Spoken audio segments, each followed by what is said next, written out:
luar biasa.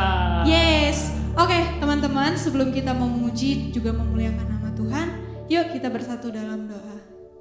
Tuhan Yesus, Allah Bapa kami, terima kasih Tuhan Yesus, Engkau tetap mempersilahkan kami Tuhan untuk dapat beribadah sore hari ini Tuhan Yesus, di ibadah Youth and Teens Geraci Tuhan. Kiranya Tuhan, walaupun ibadah ini masih secara online Tuhan, tapi kami tetap mau yakin, tetap mau percaya Tuhan, kalau secepat mungkin Tuhan kami dapat bertatap muka kembali Tuhan satu sama lain. Terima kasih Tuhan untuk segala berkat yang tetap Engkau berikan kepada kami, kesehatan yang tetap Engkau berikan kepada setiap kami Tuhan Yesus. Dan kiranya Tuhan sore hari ini kami mau persiapkan hati kami mau memuji, kami mau memuliakan nama-Mu, kami juga mau mempersiapkan hati kami untuk mendengar firman-Mu Tuhan Yesus. Terima kasih Tuhan, terima kasih Bapa, hanya di dalam nama-Mu Tuhan Yesus kami telah berdoa dan mengucap syukur. Haleluya, amin. Amin. Kita angkat satu pujian, Ku Kan Bangkit.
segala raja.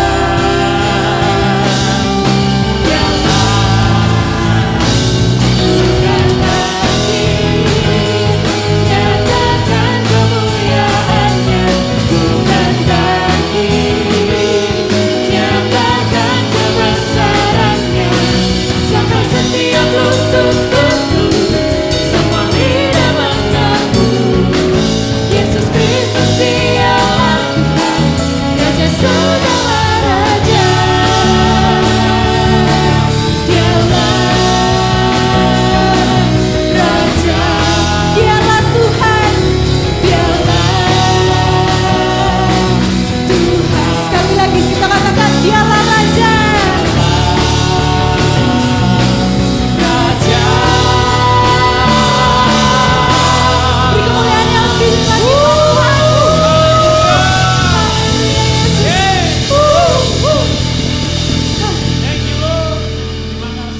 Bapa. Itulah pujian dari kami Tuhan Yesus untuk meninggikan nama-Mu Tuhan Yesus. Sekarang Tuhan kami mau siapkan hati kami mau mendengarkan firman-Mu Tuhan Yesus. Biarkan firman yang akan kami terima Tuhan Yesus jangan jadi sia-sia Tuhan, tapi dapat kami tanam, bahkan berakar, juga berbuah Tuhan, sehingga kami juga dapat memberkati orang lain Tuhan Yesus. Terima kasih Tuhan, terima kasih Bapa. Mari kita sama-sama naikkan pujian Kau yang terindah.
Yesus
Kami mau selalu kagum Tuhan akan Engkau, Tuhan Yesus. Kami percaya Tuhan Engkau gak pernah ninggalin kami. Sekalipun dalam keadaan pandemi saat ini Tuhan Yesus. Bagi kami secara manusiawi ini adalah saat yang paling sulit Tuhan Yesus dalam hidup kami. Tapi kami yakin, kami percaya ketika kami mau mengandalkan Engkau, ketika Engkau ada bersama dengan kami, semua dapat teratasi dengan baik Tuhan. Karena Engkau Allah yang gak pernah ninggalin kami. Engkau Allah yang selalu bersama dengan kami Tuhan. Terima kasih Yesus. Terima kasih Bapa. Ku kagum hormat akan Engkau. Ku kagum hormat akan Engkau. Kau Allah yang layak dipuji. Ku kagum akan Engkau. Lebih sungguh lagi. Ku kagum hormat akan Engkau, Yes Tuhan. Hormat akan Engkau. Kau Allah yang layak dipuji. Ku kagum akan Engkau. Ku kagum hormat akan Engkau. Ku kagum hormat akan Engkau. Kau Allah yang layak dipuji. Ku kagum akan Engkau, Yes. Ku kagum hormat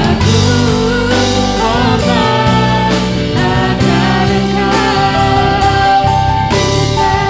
Ku kagum hormat akan Engkau.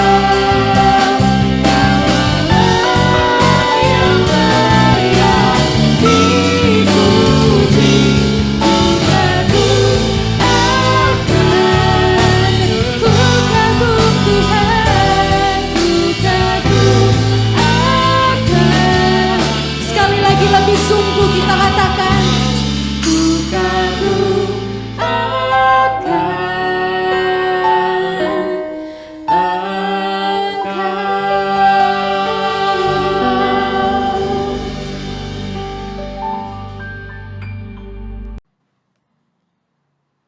Shalom teman-teman semua, sebelum kita mendengarkan firman Tuhan pada hari ini, aku ajak kita semua untuk bersatu dalam doa.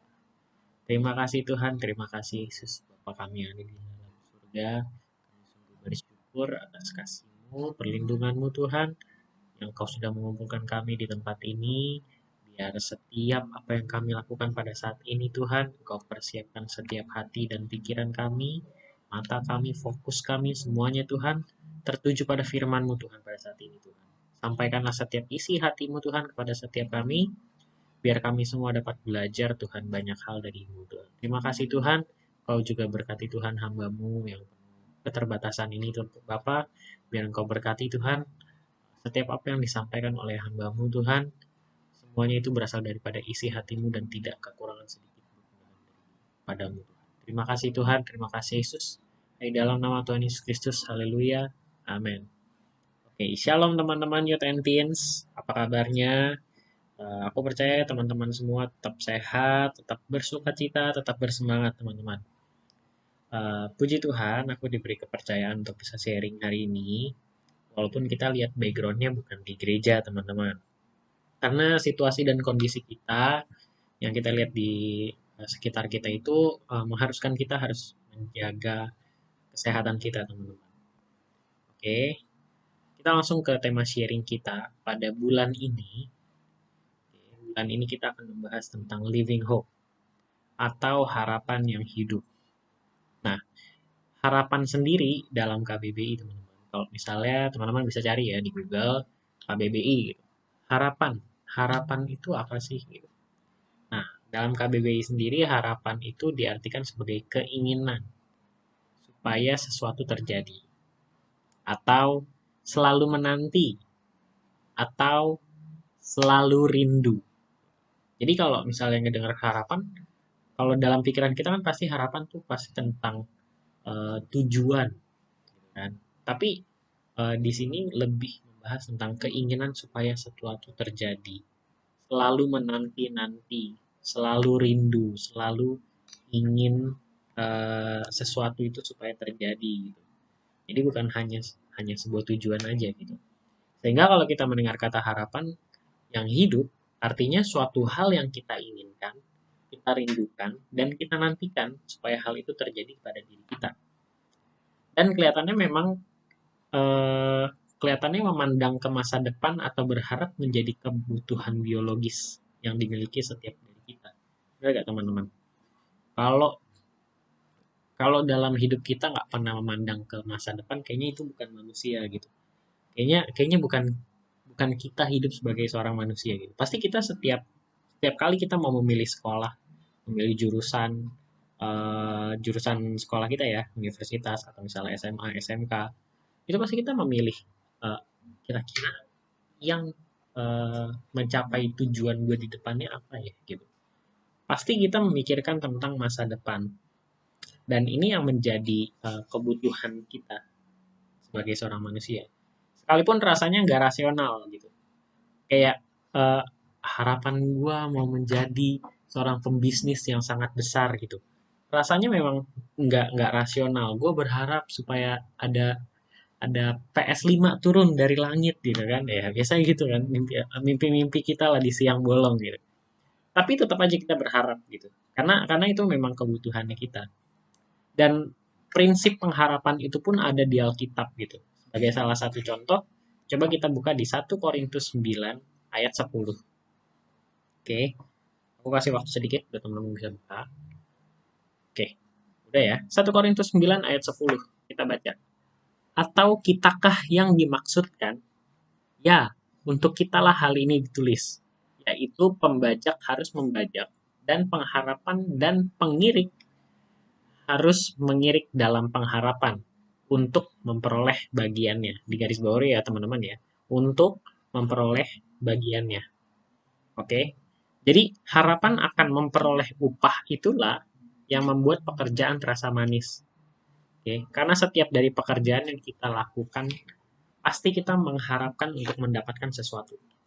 Contoh misalnya kita pergi ke sekolah, pasti kita mengharapkan supaya dapat ilmu, supaya bisa belajar, supaya bisa lulus sekolah, supaya nantinya kita bisa dapat pekerjaan yang layak, supaya kita bisa masuk ke universitas ternama, mungkin PTN-PTN, atau misalnya masuk ke universitas di luar negeri. Terus harapan kita supaya kita bisa membanggakan orang tua, atau harapan-harapan lainnya seperti kayak supaya dapat uang jajan gitu kan. Ya enggak, itu bercanda guys. Ya, itu adalah salah satu contoh harapan-harapan kita gitu. Sama seperti yang di 1 Korintus 9 ayat 10 tadi, si pembajak harus membajak dalam pengharapan. Pengirik harus mengirik dalam pengharapan untuk memperoleh bagiannya, untuk mendapatkan bagiannya. Yaitu apa? Ya keinginan ia. Keinginannya dalam mengirik gitu.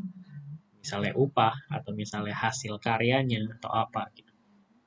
Namun kita harus sadar bahwa setiap pengharapan akan Tuhan itu nggak jawab iya gitu. Nggak setiap pengharapan akan dijawab iya sama Tuhan. Ada beberapa hal yang kita inginkan bukan sesuai dengan apa yang Tuhan mau. Gitu. Karena Tuhan memiliki tujuannya sendiri terhadap hidup kita. Gitu. Nah ini adalah hal yang paling yang harus kita ingat ya, yang paling harus kita ingat dalam tujuan hidup.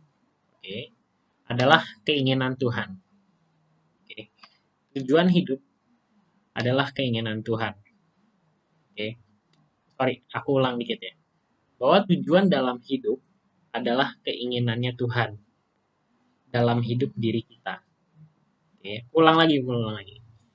Bahwa tujuan dalam hidup adalah keinginan Tuhan dalam diri kita, bukan keinginan kita dalam hidup kita. Jadi tujuan hidup dan harapan kita itu harus sejalan dengan tujuannya Tuhan. Karena kalau kita mengharapkan sesuatu yang bukan menjadi tujuannya Tuhan, ya itu akan sia-sia gitu. Sehingga ketika kita mengharapkan sesuatu, jika memang bukan yang menjadi keinginan Tuhan, eh, jangan pernah kita sesekali kecewa kepada Tuhan gitu. Kalau misalnya Tuhan bilang tidak, gitu. Karena kita masih tahu teman-teman, di mana Tuhan menempatkan kita. Di suatu tempat di sekolah kamu saat ini, di tempat pekerjaanmu saat ini, di posisi pelayananmu saat ini, di posisi pertemananmu saat ini, disitulah ada clue atau jalan yang Tuhan kasih untuk mencapai tujuan kita. Gitu.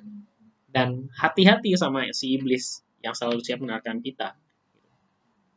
Ketika kita terjebak di cycle kekecewaan dalam pengharapan kita, kita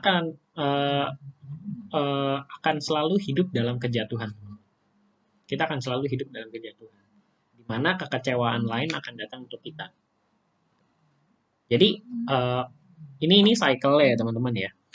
Ketika kita kecewa akan pengharapan yang tidak Tuhan jawab iya, kita biasanya ya cuman aduh kecewa, sedih gitu. Contohnya misalnya yang gampangnya hubungan percintaan. Hubungan percintaan kita nggak sesuai harapan kita. Tuhan jawabnya begini gitu, bukannya harusnya gua maunya ke sana gitu. Dari kekecewaan itu akan menjalar gitu. Sekolah kita mungkin, ke pekerjaan kita akan berpengaruh, kehidupan berkeluarga kita, oke, dengan orang tua kita, dengan kakak kita, hubungan sosial kita akan berubah.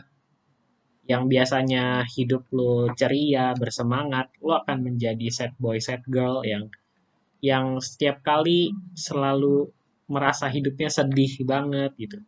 Lu akan merubah cara pandang lu terhadap dunia. Ya itu mungkin salah satu contohnya gitu.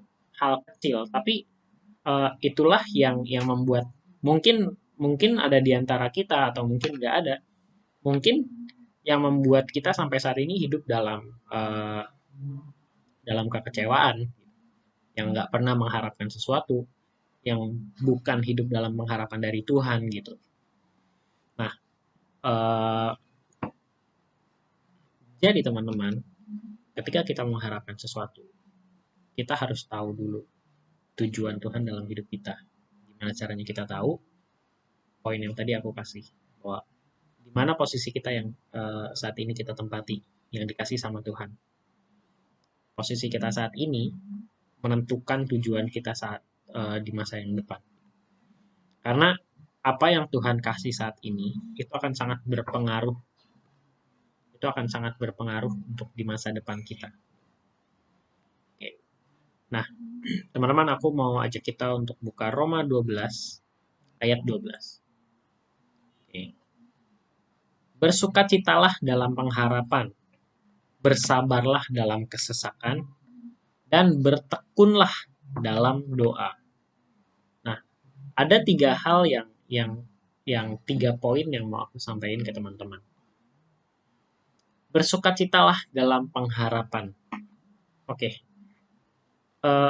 kita harus sadar teman-teman bahwa kita hidup dalam pengharapan, dan pengharapan yang kita miliki itu bukan pengharapan yang palsu.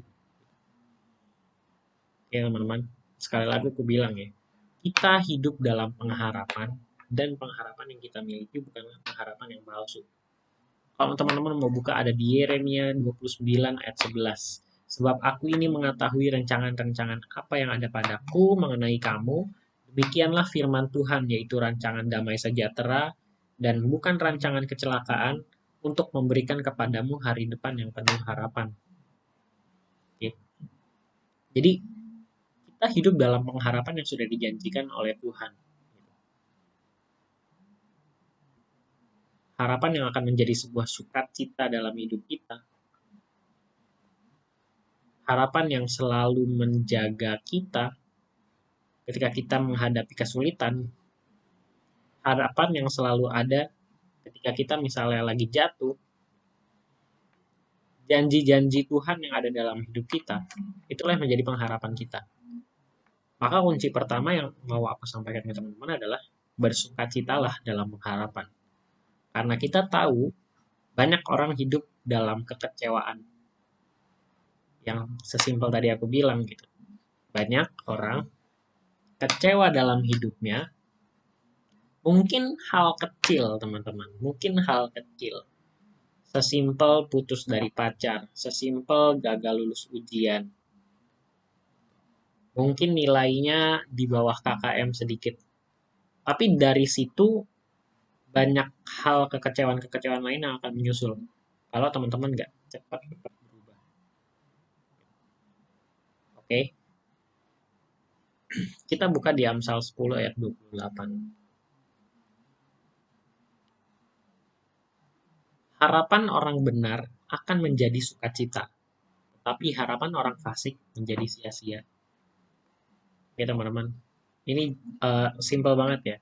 Harapan orang benar akan menjadi sukacita, tetapi harapan orang fasik menjadi sia-sia.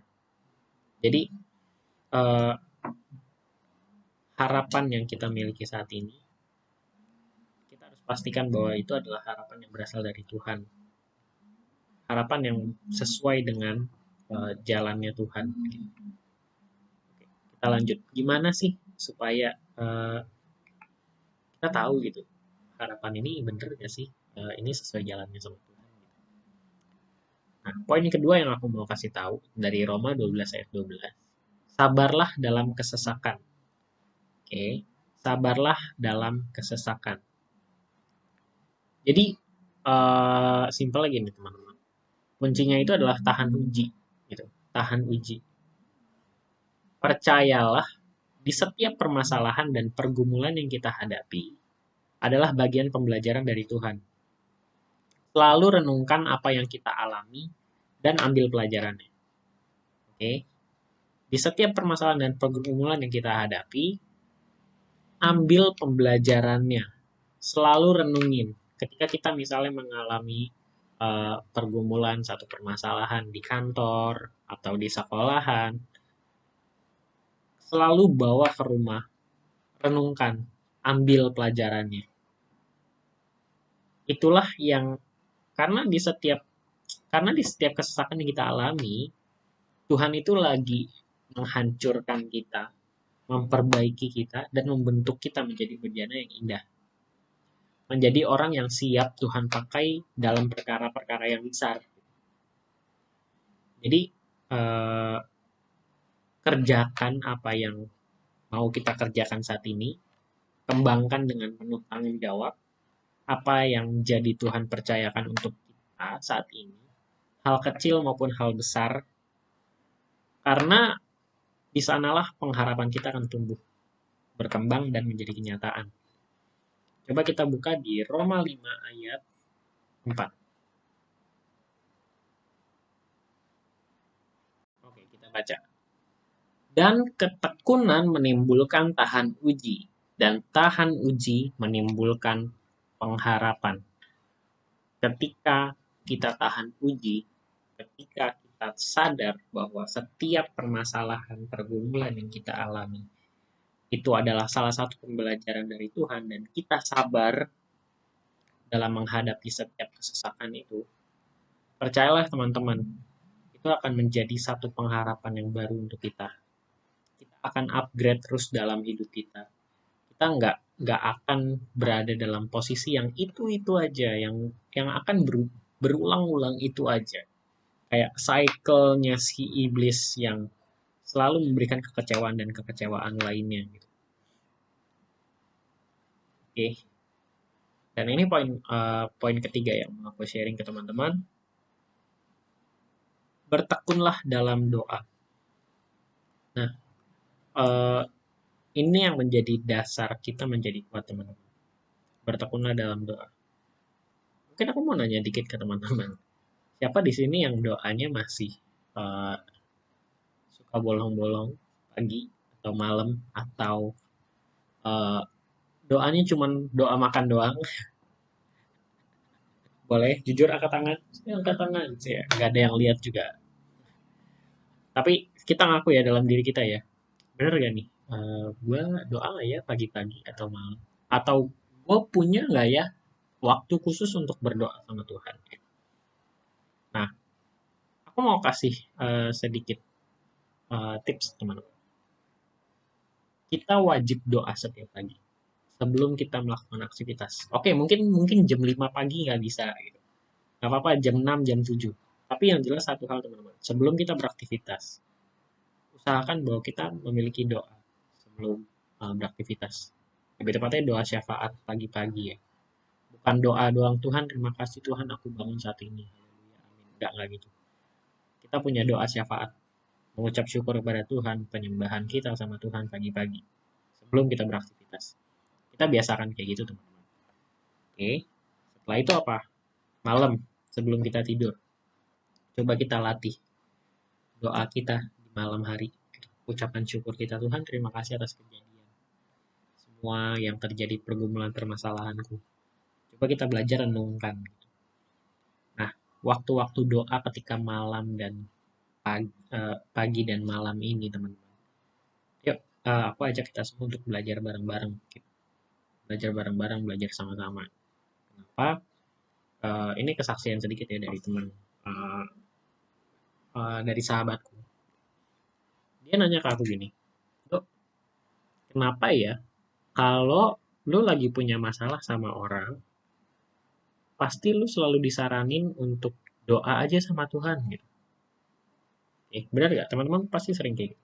Ketika kita mengalami satu masalah, terus mungkin teman-teman kita yang seiman sama kita bilang, ya lu doa aja sama Tuhan, Tuhan pasti akan kasih jawaban gitu.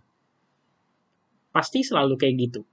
Dan jawab ketika dan dia nanya, ketika gue tanya, eh, kenapa gue harus doa sama Tuhan? Gak ada yang tahu jawabannya. Gak ada yang tahu jawabannya. Kenapa ya? Kenapa kita harus ya supaya Tuhan bisa menjawab doa kita gitu. Tapi kan Tuhan udah tahu isi hati kita bahkan sebelum kita mengatakan itu. Bahkan Tuhan udah tahu masa depan kita akan seperti apa. Tapi kenapa kita masih harus berdoa? Itu pertanyaan teman sahabat gue. Aku pun saat itu juga nggak tahu jawabannya apa. Dan dia jawab gini. Gue dapat satu hal. Ini yang mungkin bisa aku sharing ke teman-teman. Ketika kita berdoa sama Tuhan, kita mungkin nggak dapat jawaban langsung dari Tuhan. Tiba-tiba di kepala Tuhan kasih hikmat, jawab, iya Aldo jawabanmu, saya terima, nggak gitu. Kita mungkin nggak langsung dapat jawaban tiba-tiba ada eh, duit jatuh dari langit gitu kalau misalnya kita mau butuh uang gitu kan. Mungkin kita nggak langsung tiba-tiba ada orang datang, lu butuh apa emangnya gitu, nggak, mungkin nggak kayak gitu. Tetapi ketika kita berdoa sama Tuhan, yang kita dapat adalah ketenangan. Itu sangat indah banget ketenangan, di mana setiap permasalahan yang kita punya, ketika kita memiliki sebuah pergumulan yang besar yang mungkin kita nggak bisa hadapi, ketika kita mengalami satu kejadian yang mungkin kita nggak kuat ngalaminnya, kita berdoa sama Tuhan. Kita bukan dapat jawaban dari Tuhan, bukan dapat apa-apa dari Tuhan.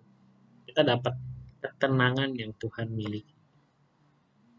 Itu adalah satu hal uh, yang sangat powerful, di mana kita bisa ke poin kedua, kita bisa sabar dalam setiap kesesakan kita. Ketika pagi-pagi kita selesai bersaat teduh, kita menghadapi masalah di kantor kita, di sekolah kita, kita sudah memiliki sifat yang tenang. Kita udah tenang, kita udah merasakan syukurnya dari Tuhan, rasa rasa berterima kasih sama Tuhan. Kita memiliki ketenangan ketika kita mungkin kemarin malam memiliki satu permasalahan, pikiran kita nggak fokus kemana-mana. Ketika kita berdoa di malam hari, kita renungkan kebaikan Tuhan. Kita ambil pelajaran dari apa yang kita alami. Besok pagi kita bangun, kita bersyukur lagi untuk memulai hari kita. Aku percaya teman-teman, masalah apapun teman-teman bisa selesaikan gitu. Karena apa? Karena teman-teman tenang dalam menghadapi masalah. Karena jawaban-jawaban Tuhan akan memberikan itu kepada kita. Tuhan akan membisikkan kepada kita. Kalau misalnya kita peka. Fendi pernah bilang waktu sharingnya dia waktu 2 bulan lalu ya, 2 bulan lalu atau 1 bulan lalu, bahwa kita itu harus menaikkan volume kita akan pendengaran kita lewat Roh Kudus. Ketika Roh Kudus berkata apa, kita harus mendengarkan lewat telinga kita. Tapi kalau misalnya kita nggak tenang, pikiran kita kemana-mana, kita nggak fokus, kita emosi, kita nggak sabaran, ketika Roh Kudus mau berbicara sama kita, kita nggak mendengar. So, teman-teman, ketenangan adalah salah satu kunci yang kuat untuk kita bisa sabar dalam setiap kesesakan atau permasalahan yang kita alami, teman-teman.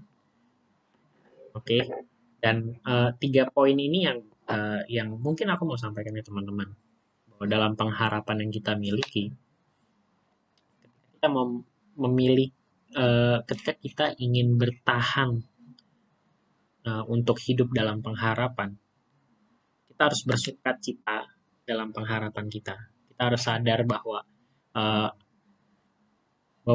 janji Tuhan itu ya dan amin, dan bukan janji-janji palsu, janji-janji yang sangat memberikan kita kekuatan yang sampai saat ini hidup kita selalu hidup dalam berkemenangan. Yang kedua, kita harus sabar dalam kesesakan kita. Kita harus tahu kita adalah orang yang sedang diuji sama Tuhan untuk dibentuk supaya menjadi bejana yang indah. Supaya apa? Supaya Tuhan bisa membawa kita ke tanggung jawab yang lebih lagi dan lebih lagi.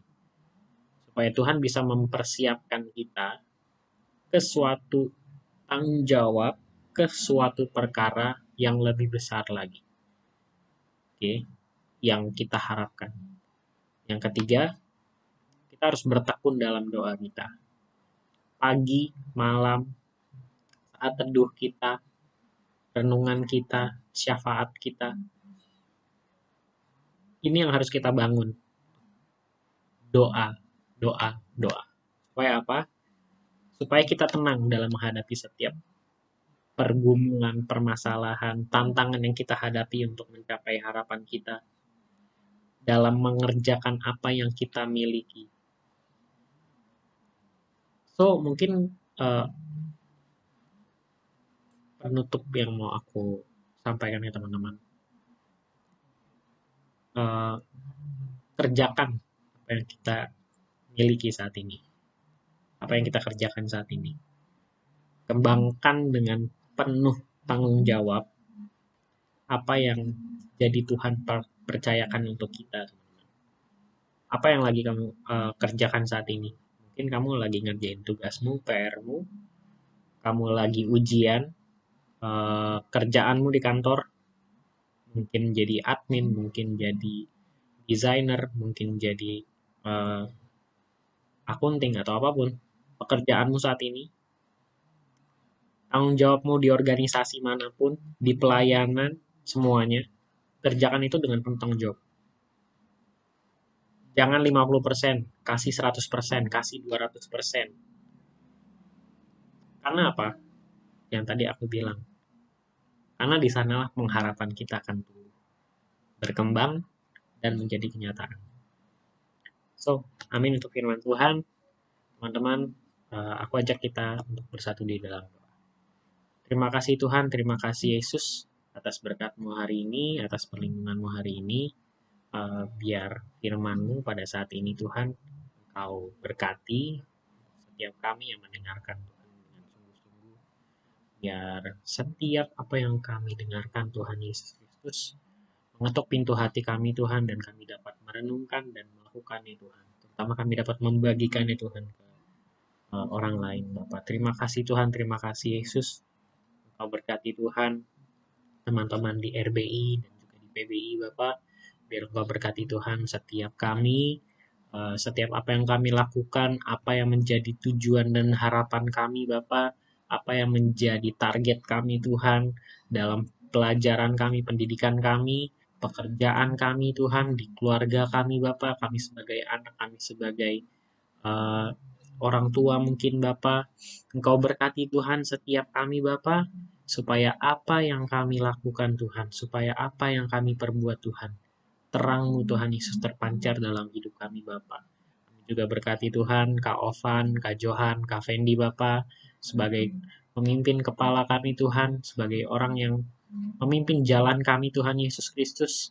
Supaya Engkau berkati Tuhan, para pemimpinmu Tuhan, di Youth dan di RBI Bapa, supaya mereka terus Tuhan, Kau berikan visi terus Tuhan, supaya ke depannya Bapa, RBI dan PB ini akan semakin maju Bapa. Bapa, Engkau berkati juga Kak Indra sebagai KPA, Engkau berkati juga Tuhan, Medi sebagai ketua kategorial Bapak, biar Engkau berkati Tuhan, setiap hamba-hambamu Tuhan, di tim gembala, maupun juga Bapak Gembala kami Tuhan Yesus Kristus, Om Hengki Immanuel, sebagai pemimpin kami Tuhan di gereja, Engkau berkati Tuhan, satu GBI Graci ini Bapak, supaya kami menjadi satu keluarga yang penuh Tuhan, satu tubuh Tuhan Yesus Kristus, di mana Engkau sebagai kepalanya Tuhan. Terima kasih Tuhan, terima kasih Yesus.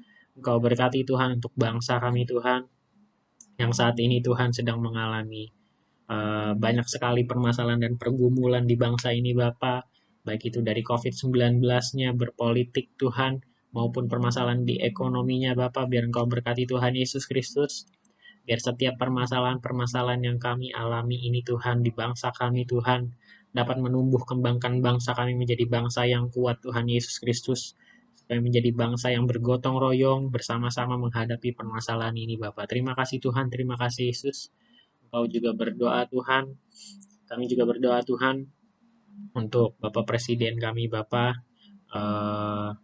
biar setiap apa yang dilakukan oleh Bapak Presiden Joko Widodo Bapak, mewakilkan setiap kami Tuhan untuk membangun bangsa ini Tuhan Yesus Kristus, menjadi bangsa yang teladan Tuhan, menjadi bangsa yang dicontoh oleh bangsa-bangsa lain Tuhan, menjadi bangsa yang besar Tuhan Yesus Kristus. Terima kasih Tuhan, berkatilah setiap keluarga yang ada yang saat ini mungkin mengalami COVID-19 Bapa, biar Engkau lawat Tuhan setiap mereka Tuhan Yesus Kristus. Nah, dalam nama Tuhan Yesus Kristus, biar setiap keluarga-keluarga yang ada ini Engkau kuatkan terus Tuhan. Terima kasih Tuhan, terima kasih Yesus. Sebentar kami mau melanjutkan aktivitas kami, sebentar kami mau melanjutkan setiap apa yang kami mau lakukan.